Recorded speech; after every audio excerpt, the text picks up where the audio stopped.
사무엘하 11장 25절서부터 27절에 있는 말씀까지 우리 같이 봅니다. 25절서부터 27절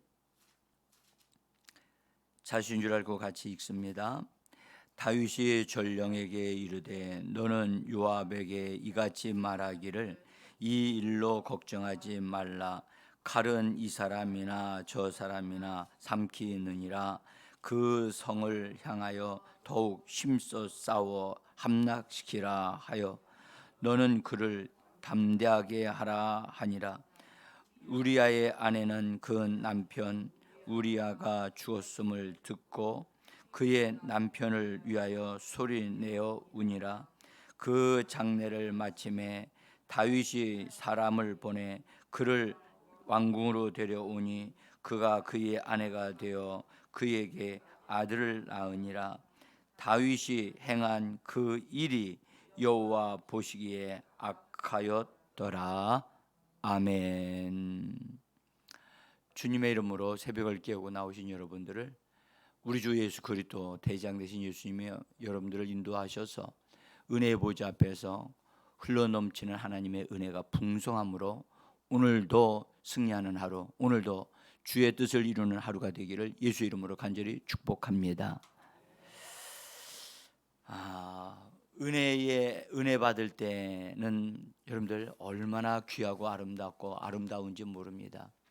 은혜를 받으면 모든 것이 여러분들 순조롭게 되어져 가고 잘 풀어져 나갑니다. 근데 은혜가 사라지게 되어지면 마치 마른 적셔진 땅이 햇빛에 의해 탁 마르게 되면 마른 땅이 되어지면 먼지가 폭폭 일어나듯이 예수 믿는 사람들에게 은혜의 사람들이 은혜를 잃어버리게 되어지면 마른 땅에서 먼지가 일어나듯이 우리가 은혜를 잃어버리게 되어지면 하는 것마다 다 먼지가 일어나고 다른 사람을 불편하게 합니다. 예? 그래서 은혜를 받아야 되고, 그래서 성경은 은혜의 보좌 앞에 나가라고 성경은 말씀하고 있는 줄 믿습니다. 저절로 은혜가 온다고요? 아니에요. 우리의 협력이 있어야 되고 우리의 믿음의 침노가 있어야만 은혜를 받을 수 있습니다. 성경은 다윗이 엄청나게 은혜를 많이 받았다고 성경은 기록합니다. 여러분들 특별히 사무엘 하라를 7장서부터 읽어보면 다윗이요, 다윗과 자기의 가정과 후손까지 하나님의 왕국이 대대로 이어질 것이라고 하시는 엄청난 큰 복을 받습니다. 다윗이 너무 기가 막혀서 하나님 앞에 엎드려 기도합니다. 그것을 다윗의 기도라고 성경은 말씀하는데, 내가 무엇이기에 이처럼 큰 복을 내게 주셨나이까 하면서 감격하면서 하나님 주의 약속하신 말씀대로 나와 내 후대에게 그 말씀대로 이루어지기를 원합니다 하면서 다윗의 그 기도를 합니다. 참 위대한 신앙의 고백이라고도 볼 수 있는데, 그런 엄청난 축복을 받았고, 그리고 하나님은 그에게 다윗이 마음에 하나님을 위해서 뭔가를 해야 되겠다 생각이 들어서 살펴보니까 자기는 궁궐에 있고 하나님의 장막은 천막에 있는 거예요. 그래서 하나님의 집을 지어드려야 되겠다라는 아주 선한 생각을 해요. 착한 생각을 해요. 근데 하나님이 그 마음을 아시고 나단 선지자를 통해서 하나님이 일을 하십니다. 원래 나단 선지자에게 다윗이 무엇인가를 얘기를 해요. 그때 나단 선지자가 말하기를 왕이시여 당신의 마음에 선한 것이 있으면 선한 것을 행하십시오. 그것이 하나님을 기쁘시게 할 겁니다. 그렇게 말을 해요. 근데 그 말은 나단 선지자가 한 말이지 하나님이 한 말이 아니었어요. 그래서 하나님은 바로 개입하셔요, 나단 선지자에게. 예? 그래서 그게 네 말을 했지 내 말을 한 게 아니다. 그를 딱 지적하시면서 다윗이 나를 위하여 집을 짓는다고 하느냐? 내가 언제 집을 지으라고 한 적이 있느냐? 어? 라고 하시면서 네가 나를 위하여 집을 지는 게 아니라 내가 너를 위하여 왕국을 지어준다고 말한다 하면서 그걸 교정하십니다. 응? 그래서 그러면서 다윗을 하나님이 축복하신다 하는 사실에 대한 얘기하시면서 다윗과 언약을 맺어요. 그 위대한 다윗의 언약이라고 합니다. 그러니까 다윗은 그냥 하나님께 하나님 막 쏟아 부어 주시는 은혜를 받는 거예요. 예? 정말 얼마나 감격스러운지 이렇게 놀라운 복을 받았고, 또 하나는 다윗이 하는 것마다 나가서 나라 옆에 있는 나라들, 이스라엘 나라의 장애물이 되겠다고 생각했던 나라들마다 싸움을 하기만 하면 싸우는 대로 다 이기는 거예요. 그래서 다 이겨서 주변이 다 정리가 되어지는, 그래서 안정되어져 가는 나라, 확장되어지는 나라, 얼마나 좋습니까? 그렇죠? 그렇게 이제 잘 되어가고 있을 때 엄청나게 은혜가 넘칠 때, 그때 이 다윗에게 원수가 유혹하는 것이 준비되고 있다는 놀라운 사실이에요. 여러분들, 그래서 우리는 잘 될 때 조심해야 돼요. 잘 될 때, 은혜가 넘칠 때 정신 차려야 돼요. 목회자들이, 교회가, 성도들이 하나님 막 보내주시고 그리고 막 더해지고 막 그렇게 될 때 정신을 차려야 돼요. 한국 교회가 그래 했었어야 돼요.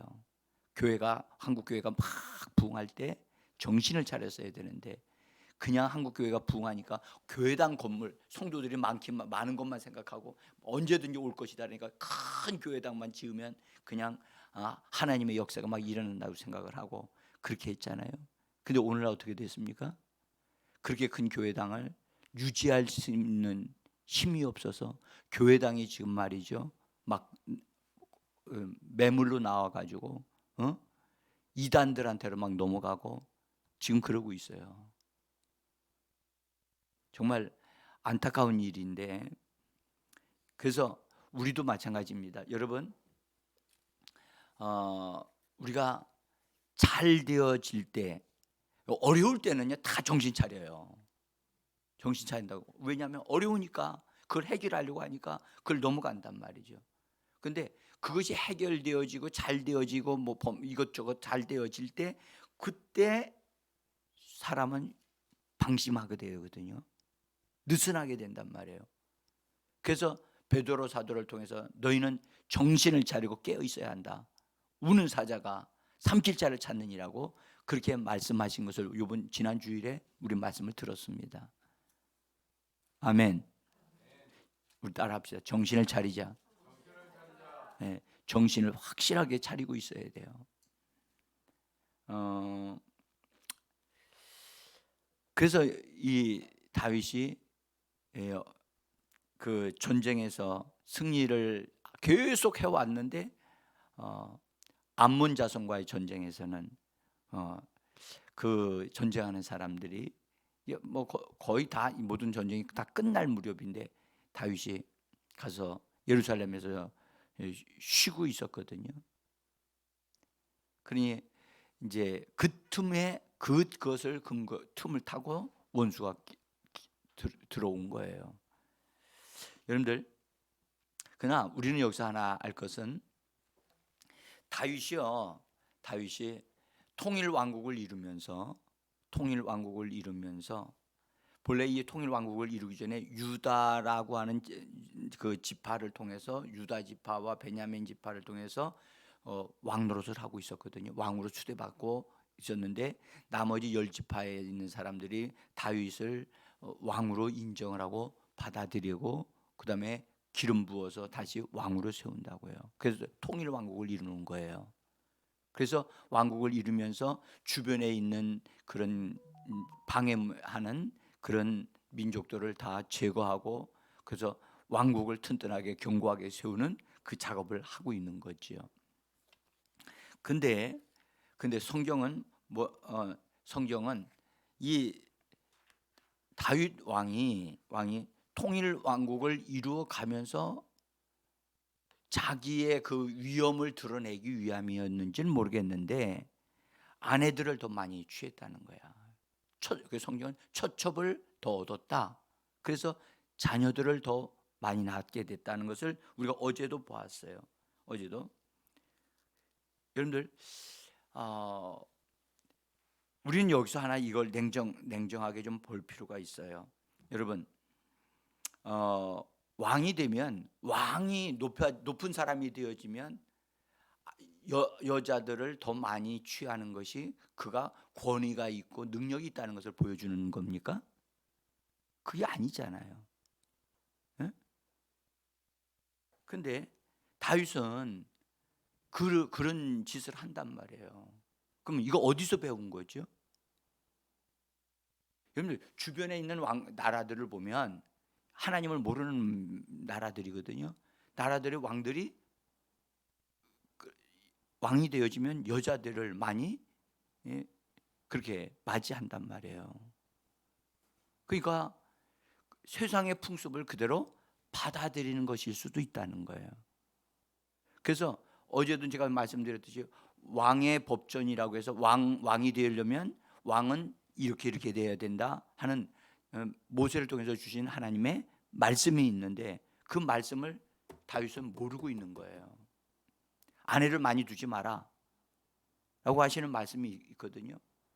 근데 그 말씀이 그 다윗에게 뿌리가 내리고 자기를 바르게 세워줬더라면, 말씀 위에 서는 자가 되었더라면 이렇게 여자들을 많이 받아들이는 일을 하지 않았을 것이고, 그러니까 그런 부분이 마음이 확 열려 있기 때문에 그 틈을 타고 원수가 들어와서 공격을 하는 거예요.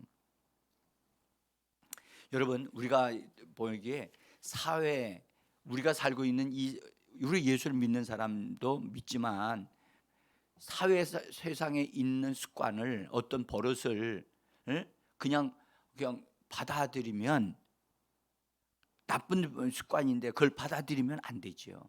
그렇죠? 받아들이면 안 돼요. 근데 예수 믿는 것과 세상의 습관과 이거는 상관이 없다 해가지고 그냥 용납하고 받아들이게 되어지면 그것을 통해서 원수가 역사를 한단 말이에요. 응? 교회에도 세상에 풍습이 들어와 있는 것이 있어요.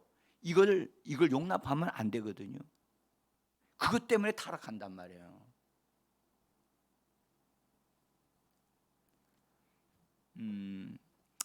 자, 그래서 다윗이 아내들을 여인들을 취하는 그것이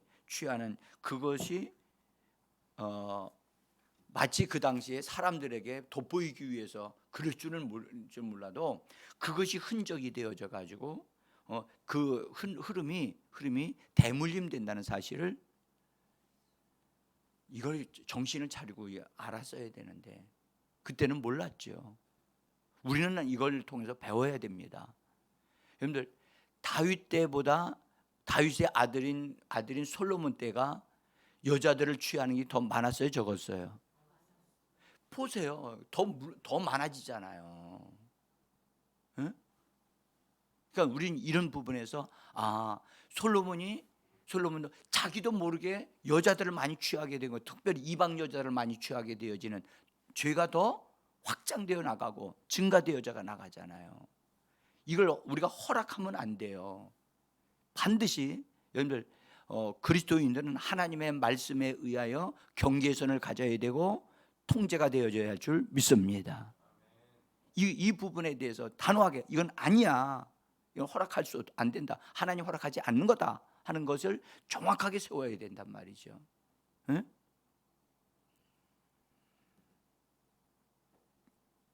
그래서요 성경의 잠언서 26장 2절에 보면 까닭 없는 저주는 이르지 않는다. 그러니까 저주가 고통이 오고 어려움이 오는 것은 반드시 이유가 있다는 거예요. 이유가 있다. 참 그 말씀 참 정확하게 잘 표현한 것 같아요. 까닭 없는 저주는 이르지 않는다. 마치 새가 여러분들 공중에 날고 있는 새는 우리 사람의 머리에 내려앉을 수 없듯이, 그죠? 혹시나 날아가던 새가 똥을 싸가지고 똥이 머리에 떨어질 수는 있어. 응? 가끔 차를 저 바깥에다 세워놓으니까 차에 그냥 새똥이 이제 쫙쫙 이렇게 했는데 이 새가 위에서 전기선에 앉았다가 가네들이 실례를 하는 거예요. 응? 여러분들 앉을 수 있는 전기선이 없었다면 거기에 여러분들 새똥이 내려앉을 수 없잖아요. 그렇죠? 뭔가가 선이 있기 때문에 새가 와가지고 앉을 수 있었던 것과 같이 여러분들 저주도 여러분들 내려앉을 수 있는, 어떤 사람에게 올 수 있는 어떤 것이 원인이 있기 때문에 거기에 고통스러운 것이 온다고 성경은 말씀하고 있는 겁니다. 그래서 우리는 여기서 우리 집안에 이런 일이 일어나는 건 여러분들 집안에 여러분들 성적으로 여러분들 문제가 생기는 사람이 생기거나 재정에 문제가 생기는 거 그냥 생기는 게 아니야. 까닭 없는 저주는 오지 않는다. 내려오지 않는다니까. 그러니까 왜 이런 것이 우리 가정에 형제들에게 있는가? 그런 걸 통해서 이건 정리해야 되겠는구나. 확실하게 정리해야 되는구나. 그것을 보고 그거 놓고 해결하기 위하여 씨름해야 되거든요. 예? 기도해야 된단 말이죠. 예수의 이름이 우리에게 있고 예수의 피가 우리에게 있음을 찬양합니다. 그것을 가지고만 있으라고 주신 게 아니잖아요. 그걸 사용해서 저주가 내리는 통로를 잘라버리고 없애버리라는 거거든요. 아멘. 수고해야지요. 수고해야지. 예? 우리 손에서 우리 때에서 끝장내야죠. 그래 다음 때에 내려가지 않지요. 예? 근데 사람들은요 기도만 하지 그런 것을 작업을 안 해요. 기도만 하지 문제를 해결해 달라고만 하지 그 문제가 생기게 되는 원인을 정리하지를 않는단 말이에요. 그게 아쉬워요. 자, 그래서 잘못된 것을 허용하거나 용납하고 있는 것이 있는가? 내가 그것을 그냥 이건 그냥 우리 조상들이 그랬으니까 이건 뭐 괜찮은 거다. 우리도 그럴 거야.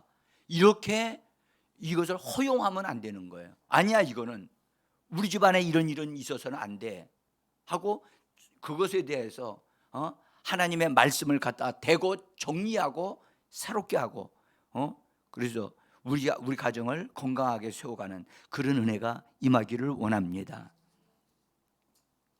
자, 그래서 여러분 우리는 오늘 본문에 있는 말씀을 통해서 다윗이 죄를 범하게 되는데 그때가 언제였느냐?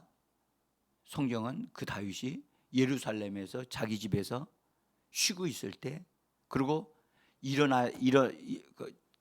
자기 군대와 자기 장군들은 나가서 지금 싸움을 하고 있는데 다윗은 그 낮 시간에 잠을 자고 있었다는 거예요. 기도했더라. 그랬더니 얼마나 좋겠어요. 여러분 다윗 하면 은혜의 사람이고, 그렇죠? 하나님을 아는 사람이고, 그 전에 여러분 사무엘하 11장이 오기 전에 7장서부터 7장, 8장, 9장 얼마나 은혜가 넘치는 사람인지 몰라요.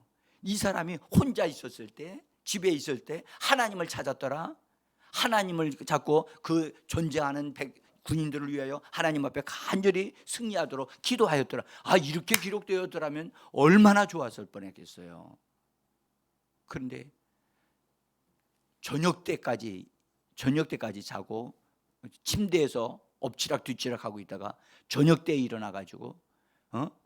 일어나서 그것도 한번 지붕에 옥상에 올라가서 주변을 좀 살펴봐야 되겠다. 살펴보다가 봐서는 안 될 것, 보였다 할지라도 눈을 확 돌려야 되는데 거기에 그 여자의 목욕하는 걸 보고 거기에 꽂혀가지고 말이죠. 그 여자를 데려오라. 그렇게 해서 되겠어요? 왕이? 군인들은 나가서 싸우고 있는데. 그래서 위치에 자기가 서야 할 위치에 있지 아니하니까 원수가 그걸 틈타서 공격을 하는 거란 말이죠. 여러분들, 그래서 우리는 언제 어느 장소에 있거나 우리가 해야 될 것, 하나님 앞에 우리 자신을 두기를 원합니다. 우리 자신을 기도하는 사람으로 항상 하나님 앞에 두면, 여러분들, 때를 따라 우리가 항상 깨어 있는 자, 그래서 유혹을 받지 않고, 유혹을 받는다 할지라도 능히 이기게 될 줄을 믿습니다. 자, 사랑하는 성도 여러분, 이제 우리가 이 부분을, 다윗에 대한 부분을 좀 아주 마무리를 이제 지어야 되는데요. 여러분, 죄는 지극히 작다고 해서 그것이 하찮게 여기거나 그걸 그냥 방관해 버리면 그 죄는 눈덩이 같이 커져 가지고 우리를 향하여 그냥 달려옵니다. 그래서 어떤 죄든지 용납하지 마십시오. 반드시 예수의 피로 정리하시기를 원합니다. 잘못된 생각 날 수 있어요. 못된 생각 날 수 있어요. 그거는 예수의 이름으로 깨트려 버리셔야 돼요. 아멘. 근데 이거 있어요. 여러분들 보세요. 생각에 머무는 것은 아직 말로 옮기지 않으면 그것은 표현이 안 된 거기 때문에 효력을 발생을 못해요. 근데 생각에 머무는 것을 오래도록 가지고 있으면 그건 자리를 잡아요. 에? 그래서 어떤 생각이 날 때 그 생각은 잘못된 것이 생각하면 예수의 이름으로 그걸 깨트려 버리기를 주님의 이름으로 부탁합니다. 생각을 관리하십시오. 생각을 다스리십시오. 저는 이 다윗이 지은 죄를 이렇게 이렇게 해보니까 점점점 죄가 점점 커져서 나중에 살인죄. 그래서 오늘 성경에 하나님이 다윗이 행한 그것을 악하게 여기셨더라. 악으로 여기셨더라는 거예요. 네? 여러분들, 어떻게 이 은혜의 사람이 악을 행할 수 있겠습니까? 그런데 놀랍게도 다윗은 악을 범하는 자가 되어졌거든요. 네? 그러면 하나님은 의로우신 하나님께서 은혜를 받은 사람이 악을 행하면 그것도 하나님이 눈을 감아주셔야 되나요? 어때요? 봐주셔야 되나요? 오히려 은혜의 사람이기 때문에 그것이 합당치 아니하면 그것에 대해서 하나님은 더 분명하게 해주셔야 되거든요. 그래서 오늘 성경은 하나님이 보시기에 악하였더라, 그것으로만 끝나지 않는단 말이죠. 그 다음에 하나님이 이것에 대해서 처리를 하시는 과정이 나와요. 그래서 사랑하는 성도 여러분, 하나님이 그 죄에 대해서 징계하시기 전에 우리가 먼저 잘못된 것이 발견되어지면 깨끗하게 회개하고 돌이키는 역사가 있기를 간절히 원합니다. 그래서 우리는 우리에게 예수의 피를 주신 게 얼마나 감사한지 모르겠어요. 그래서 성경 말씀하셨잖아요. 예수님이 부활하신 예수님 제자들에게 오셔서 너희가 누구의 죄든지 사하면 사하여질 것이고 누구의 죄든지 그대로 두면 그대로 있으리라. 여러분들, 그것은 여러분, 우리가 하느냐 안 하느냐에 딸려 있는 것이지 하나님이 하느냐 안 하느냐에 달려 있다는 것이 아니라는 것을 말씀해 주고 계시는 겁니다. 그러면 우리가 해야 될 일은 뭐냐? 죄에 대해서는 반드시 빨리 신속하게 정리하셔야만 합니다. 머뭇거릴 시간이 없어요. 그래서 하나님이 그것을 정리하시기 전에, 하나님이 손대시기 전에, 하나님 내 양심이 걸립니다. 내 양심이 걸리는 거 빨리 정리하셔야 돼요. 아멘. 약속한 거 지키지 않으면 어떻게 해야 돼요? 빨리 지켜야 돼요. 응? 지켜야 돼요. 하나님은 그걸 하나님 앞에서 약속한 거, 사람과의 약속, 여러분들 사람과의 약속도 지켜줘야지 그 신뢰성이 있거든요. 근데 약속을 해놓고 안 지켜요? 그런 성실하지 않은 거예요. 그래서 우리는 반드시 이 부분에 대해서 하나님 앞에서 우리 자신을 바르게 세워가는 저와 여러분들이 되기를 원합니다. 오늘 이 아침에 여러분들 기도 좀 해주세요. 오늘 저녁에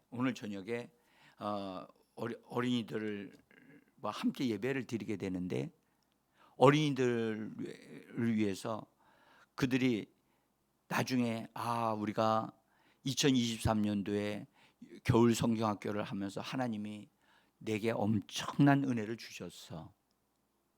그래서 내 일생에 한 기억되어지는 그런 집회다라고 어린아이들이 말할 수 있었으면, 그런 집회가 됐으면 좋겠는데,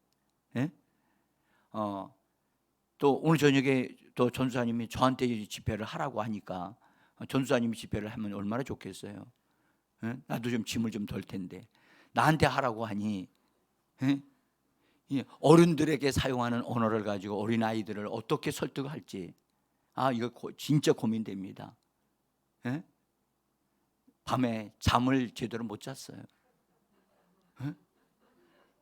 전도사님은 잘 주무셨는지 모르지만 나는 이제 잠이 안 와. 기도 좀 해주셔야 돼요. 진짜. 그리고 정말 제가 좀 기도 저녁에 할 제목이 뭐냐면, 하나님의 기름 부으심이 주어져야 된다. 그래서 미래를 준비하는 기름 부음을 하나님이 주셔야 된다는 것이 주제입니다. 그래서 앞으로 그들이 큰 사람이 되어지도록 하기 위하여 미리 어렸을 때 기름 부음을 받아서 자라게 되어지면 하나님이 큰 사람이 되게 하신다. 그것을 지금 전하려고 하거든요. 그래서 어린아이들이 그런 이 말씀을 탁 두고, 하나님 나에게 기름 부어주세요. 하나님 나는 그걸 원합니다. 이렇게 막 반응이 나와야 되는데, 그렇게 말할 수 있는 능력이 저에게는 부족한 것 같아서 지금 안절부절입니다. 내가 하는 건 아니지만 그래도 여러분들의 기도가 우리 교회와 또 어린아이들에게 축복이 되기를 원합니다. 기도해 주시기를 부탁드리면서, 여러분들 오늘도 여러분들 우리 주변에 대물림 되어져 있던 어떤 것들을 정리하게 된다면, 그것이 깨지게 되어진다면, 여러분들 그것이 없어진다면 우리는 축복을 얻어 누리는 삶이 되어질 줄 믿습니다. 우리 같이 함께 기도하겠습니다.